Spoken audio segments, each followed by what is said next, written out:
राज्यातील शेतकऱ्यांसाठी आज दिवसभराच्या सकाळच्या ठळक व झटपट बातम्या। शेतकऱ्यांसाठी आज मंत्रिमंडळ बैठकीमध्ये 5 महत्त्वपूर्ण निर्णय घेण्यात आले, त्यामुळे व्हिडिओला पूर्ण बघा, कुठेही स्किप करू नका। मुख्यमंत्री देवेंद्र फडणवीस, उपमुख्यमंत्री एकनाथ शिंदे आणि अजित पवार यांनी शेतकऱ्यांचे सातबारा कोरे करण्यासाठी 30 जून 2026 ही अंतिम मुदत दिली आहे। या तारखेपर्यंत कर्जमुक्ती केली जाईल असे स्पष्ट आश्वासन सरकारने दिले आहे। तारीख आम्हाला भेटलेली आहे।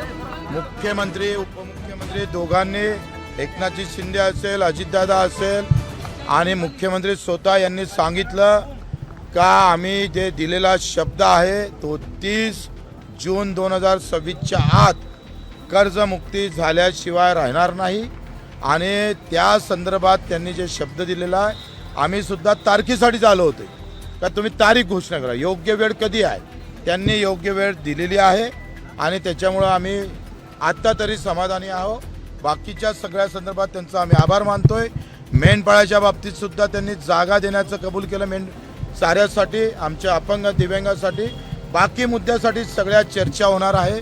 प्रत्येक मिनिस्टरसोबत चर्चा होईल। ग्रामपंचायत कर्मचाऱ्याच्या वसुलीच्या अटीबाबतही निर्णय झालेला आहे, ह्या संगणक परिचालकाबाबतही निर्णय झालेला आहे। बाकी अधिक विषय मला वाटतं आमचे सगळे नेते मंडळी आपल्यासोबत मागे घेणार का? आता आंदोलन मागे घेणार? आता हे बाकी नेते मंडळीला विचार। तुम्ही नेते आहात, आंदोलन तुमच्या हाकेवर। हो बरोबर आहे, पण मी नेता असलं तर याच्याशिवाय झालं नसतं होते। मला कर्जमाफीची गरज नाही आहे। बच्चू कडू म्हणून मला 70,000 रुपये मानधन भेटतं, मी कसं कर्जमाफी घेऊ? काय ज्याला 1-1 लाख रुपयापर्यंत पेन्शन असेल, जे व्यापारी, मोठे व्यापारी असेल, अशा लोकांना कर्जमाफीची गरज तर नाहीच आहे। कोरा होणारच, कोरा करावाच लागन। अहो मी जरी चेहरा असला तर राजूजी शेट्टी आहे, आमचे नवले दादा आहे, वामनरावजी चटप आहे, फुटकरजी आहे, क्षीरसागरजी आहे, महादेवराव जानकर आहे, राठोडजी आता ओबीसी नेत्यांनी पाठिंबा दिलेला आहे। मला असं वाटतं का यांची फार मोठं योगदान आहे। मी या सगळ्या ह्याच्यातला एक लहान कार्यकर्ता आहे, लक्षात घ्या। आखरी त्या शेतकऱ्याचं मोठं योगदान आहे, हे क्रेडिट आम्ही सरकारला पण देऊ इच्छित आहोत। आणि माझं वाटते हा क्रेडिटचा विषय नाही, वेदनेचा विषय आहे।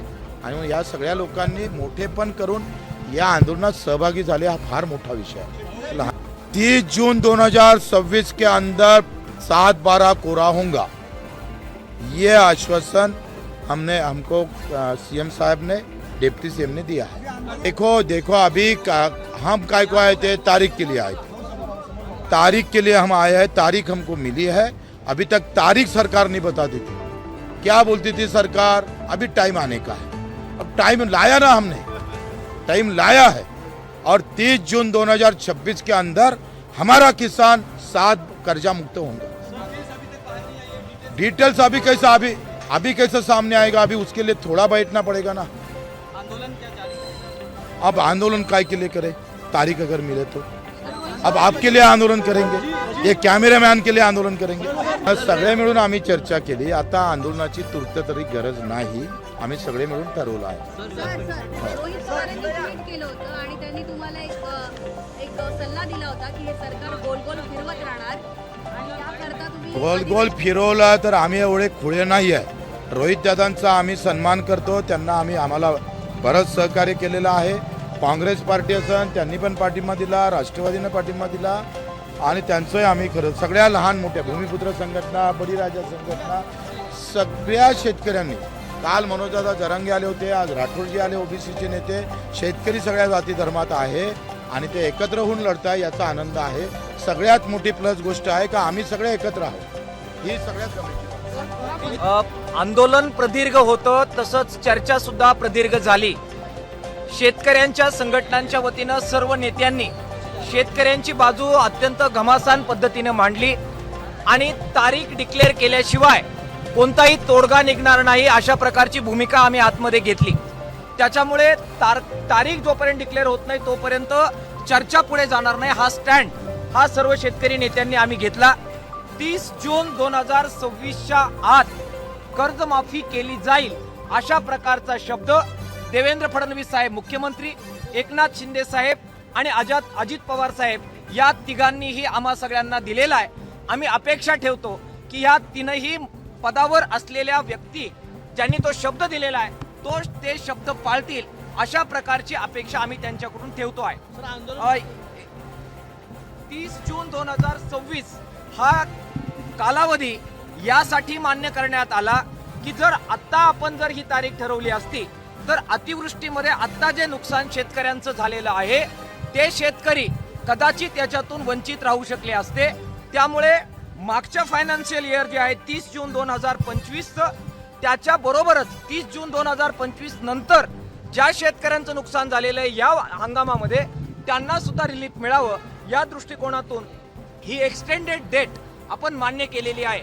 याच्यामध्ये क्रायटेरिया काय असतील, कितीपर्यंत कर्जमाफी मिळेल, त्याच्यात अटी शर्ती काय लावल्या जातील याच्यावर आमच्या सर्व शेतकरी संघटनांचं बारीक लक्ष असेल. छत्रपती संभाजीनगर जिल्ह्यातील शेतकऱ्यांना शासनाने बुधवारी 29 ऑक्टोबर रोजी 480 कोटी रुपयाचा निधी मंजूर केला. दिवाळी झाल्यानंतर हा निधी मंजूर झाल्याने तो शेतकऱ्याच्या खात्यावर जमा करण्यासाठी महसूल विभागात धावपळ सुरू आहे. एकाच वेळी लॉग इन होत असल्याने याद्या अपलोड करण्यास अडचणी येत आहेत. पूर्ण निधी जमा करण्यास आणखी 2 दिवस लागण्याची शक्यता सूत्रांनी सांगितली आहे. ई पीक पाहणीसाठी 30 नोव्हेंबरची मुदतवाढ देण्यात आली आहे. राज्यातील अनेक जिल्ह्यांमध्ये आलेली पूर परिस्थिती, अवकाळी पाऊस आणि दुबार पेरणी यामुळे खरीप हंगाम 2025 ई पीक पाहणी नोंदणीत आलेल्या अडथळ्याची दखल घेत महसूल मंत्री चंद्रशेखर बावनकुळे यांनी ई पीक पाहणी नोंदणीला 30 नोव्हेंबर पर्यंतची मुदत वाढ दिली आहे. वरुण राजाचा कोप, अखंड मका, कपाशी आणि कांदा पीक जलमय. बळीराजाचे कंबरडे मोडले, खरीप हंगाम पूर्णतः उद्ध्वस्त. पैठण तालुक्यात कापसाच्या झाल्या वाती आणि धान्याची माती. मक्याच्या कणसांना फुटले कोंब, घेता येईना पैशाचे सोंग, कपाशीचे बोंडे सडली.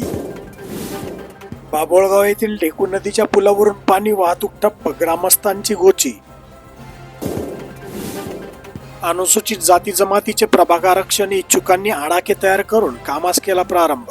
लोकसंख्येच्या निकषानुसार राजकीय मंडळीकडून आकडेमोड करणे सुरू आहे. गुंठेवारीसाठी प्रस्ताव दाखल करण्याचे प्रमाण घटले, 45 कोटींचा महसूल जमा. छत्रपती संभाजीनगर येथे खाजगी दस्तावेज नोंदणी कार्यालय सुरू होणार, 6,000 जादा देऊन सुविधा मिळणार. 26 लाख अपात्र महिला, 4,000 कोटीची खैरात. लाडकी बहिणींचा तिजोरीवरील बोजा वाढला. शेत रस्त्यांच्या आदेशाची 7 दिवसाच्या आत अंमलबजावणी सक्तीची. महसूल मंत्री चंद्रशेखर बावनकुळे यांचा ऐतिहासिक निर्णय. हायकोर्टाचे बीड कलेक्टरना हजर होचे आदेश. शेतकऱ्याच्या अवमान याचिकेतील माहिती कोर्टाला देण्यास कसूर, कोर्टाचे कठोर आदेश. राहुरीत 23,264 शेतकरी अनुदानापासून वंचित. पीएम किसानच्या 21व्या हप्त्यासाठी लाभार्थ्याच्या त्रुटीची पूर्तता करणार. कृषी विभागाची माहिती 15 नोव्हेंबर पर्यंत विशेष मोहीम. पंचनामे करताना पीक क्षेत्रातील नुकसानीचे प्रमाण दाखवले कमी. रासायनिक खताचे दर 9 वर्षात 75% वाढले. शेतकऱ्याचे झाले मरण. ऊसाचा दर केवळ 22% वाढला. दिवाळी आली आणि गेली सुद्धा. शेतकऱ्यांना मिळणाऱ्या अतिवृष्टीची अनुदानाची वेळ टळली. घोषणा करून चालणार नाही, त्याला कृतीची जोड हवी. शेतकऱ्यांची मेहनत पाण्यात, अवकाळीने धानाची नासाडी. 3 दिवसापासून पावसाचा कहर. कापणी केलेल्या धानाच्या काडप्या भिजल्या. जिल्ह्यात सर्वच तालुक्यातील पिकांना बसला फटका. कर्ज डोक्यावर, पीक पाण्यात, त्याने पेटून दिला सोयाबीनचा ढीग. काढणीचा खर्चही निघेना. जवळी येथील शेतकऱ्याची आपबीती. 32,000 कुटुंबात 2 पेक्षा जास्त लाडक्या बहिणी. मुख्यमंत्री लाडकी बहीण योजना. एकाच कुटुंबातील जास्त जण घेत आहेत लाभ. अशांत शेतकरी, निवांत सरकार. केवायसी मध्ये अडकले अनुदान. सरकारची घोषणा शेतकऱ्याच्या खिशापर्यंत पोहोचेना. शेतकरी अडकला महसूलच्या फेऱ्यात.